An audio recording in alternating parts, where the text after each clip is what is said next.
Bienvenue fidèles amis internautes au rendez-vous de l'actualité internationale sur Mouride TV. En Guinée, liberté provisoire prononcée samedi 17 juillet 2021 pour 4 opposants arrêtés en novembre 2020, quelques semaines après les élections présidentielles contestées par l'opposition et une partie de la société civile.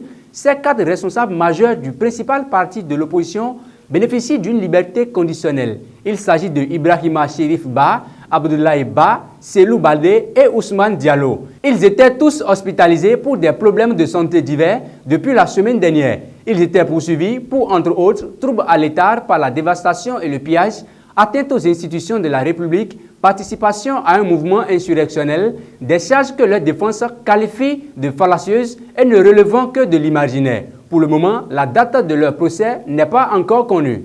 Et puis au Mali, des entreprises de construction prises pour cible par les djihadistes. Ce n'est pas surprise que les groupes armés terroristes sont intervenus samedi dernier sur des chantiers à la frontière Mali-Mauritanie. Après avoir enlevé 3 ressortissants chinois et 2 Mauritaniens, un premier groupe d'assaillants aurait pris la direction du nord et un autre groupe a détruit le matériel de travail sur place. L'armée malienne affirme avoir dépêché sur place des militaires pour traquer les djihadistes. La présence de ces derniers sur place inquiète d'autant qu'ils sont présents entre deux pays, le Mali et la Mauritanie.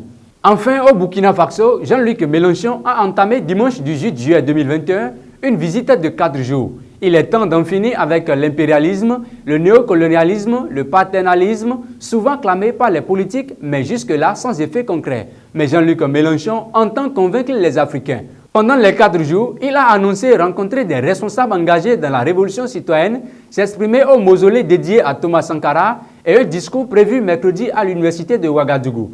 Parmi ces prises de position attendues à Ouagadougou figure la critique du soutien inconditionnel de Paris à des régimes dictatoriaux sur le continent africain.